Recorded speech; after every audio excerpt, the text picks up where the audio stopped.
So yeah, that's a wrap. Like and subscribe. Follow along with this build. Unfortunately, crap happens, and this is one of those days where it happens.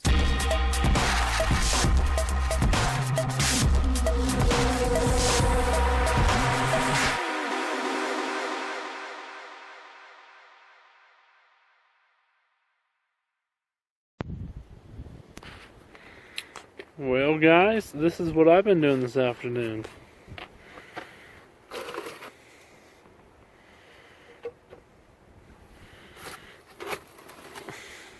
Yeah, the head's gone.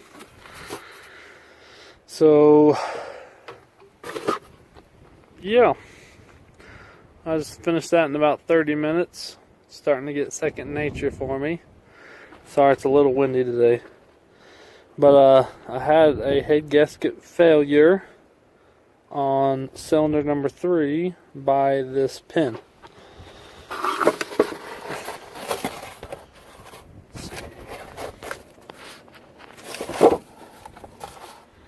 So that pin there looks to be a hair taller than this pin. That pin had no problems. This pin, I had a little problems with it getting fit on there in the first place, and I sand it down and shaved it down some and beveled the edges so it would slide on better on the head. But so here it is in all its glory. I worked on getting all the check engine lights off. Had to switch out the ECU to get a number 8 code, which was for a, I don't remember. I'll put it up there.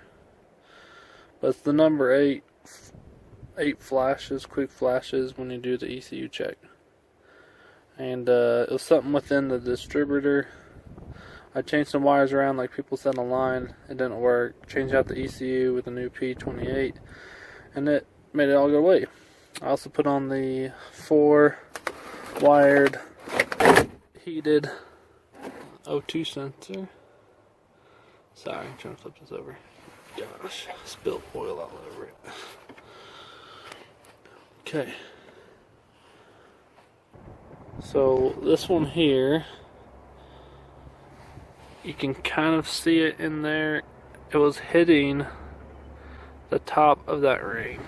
It wasn't sitting in all the way, which kind of sucks. This one looks like it's been sanded out a little bit before. Looks like it's a little rough around the edges, and that one fit just fine. So I won't have to do that to this one. I'm gonna bore it out just a hair more and make it a little deeper with a Dremel to get it to clear that thing where it had the leak right here from the coolant. It was leaking into the cylinders, and then it started to leak over on this side too. You can see how wet that is. So these were okay until I pulled them and got them all nasty, but that's the issue I had today.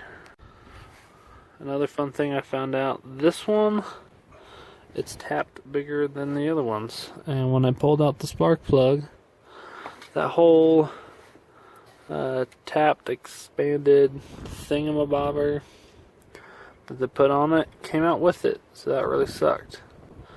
So now I'll have to either get a new one or make sure I get the old one to fit back in it. So yeah, I might look at getting another Z6 head. We'll see how it goes. So we'll see if I can get it to fit back in there when I get it all back together. Before I get it back together, make sure it goes back in. So one of the things when you're doing the swap, there's this curved hose here. This is a made concoction I had to do on it. I took it off this car and put it on my other car today. So if you can get it when you pull it, try not to cut that one. Make sure you get that looped. It's like a factory pre-looped hose that connects up to your manifold down into your water setup there. So that's one thing I would try to get when you're doing the swap. So a few other things that I recommend grabbing when you can. So I got the shorter Z6 one of these. Make sure you get the throttle cable from an SI or CRX or something that's already multi-port. You gotta make sure you have that so it works. Making sure you have the fuel rail piece. So if you go to the junkyard to pull the fuel rail, try to get the OBD1 injectors if you're going to switch them. You might as well just have them. Make sure you get a cord. Make sure you just disconnect it up here from the fuel rail, and you have that. That'll make your life a lot easier. And then again, here's that curved hose down here I was trying to tell you about. Make sure you have that. Also, having just a good multi-port setup is nice. You have all the extra plugs and pieces you need to extend it and to get it where you need it. And make sure you get a wiring harness piece, at least some clips, if you want to do the multi-port swap. I had an extra P28 ECU, which this dude sold me a bum one compared to that one, which I had in another car. So be careful when you buy them. That one kept throwing a code. This one's not throwing a code. And I had it running really well until heat super spiked and started blowing coolant through the hoses and up and out of the coolant reservoir container. So yeah, that sucked.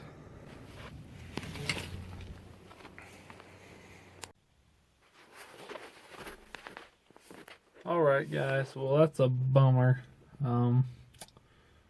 Sucked. I finally got everything going, was bleeding the coolant system, getting everything ready. And then it just started spewing on me. So I'm glad it happened now and close to the house so I didn't get more damage. I want to recheck the deck on the car, on the hood. I already showed you I'm going to drill that thing out, make sure that it fits well. Well guys, got windy and crazy out there. I came inside. So yeah, that's a wrap. Like and subscribe. Follow along with this build. Unfortunately, crap happens, and this is one of those days where it happens. So that's okay. I already got a new head gasket kit coming in. I'm going to put new head bolts again. I'm going to put a new head gasket on it. I'm going to make sure my intake manifold gasket's good and new. I'm just going to do it all again. So I'm having troubles with the spark plug thing going back in. I might look for another head and get that checked and fixed up on next week. I think I can probably go and try to get one. So I might do that. I'm having troubles getting it to rethread in. I want to see if I can find a new thread chaser or something like that that's big enough so I can do that, and see if I can get it just to thread back in and stay in there.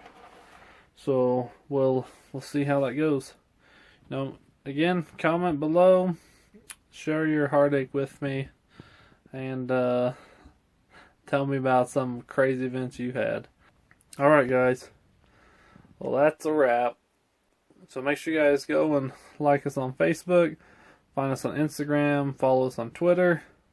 Make sure you comment below and like this video if you feel my pain, and subscribe to the channel. More stuff's coming. Today was supposed to be a fun get my coilovers on day, and turned into fixing all the little things and taking off a head in about 35-40 minutes because I have to redo the head gasket and do some things to the head. So till next time guys.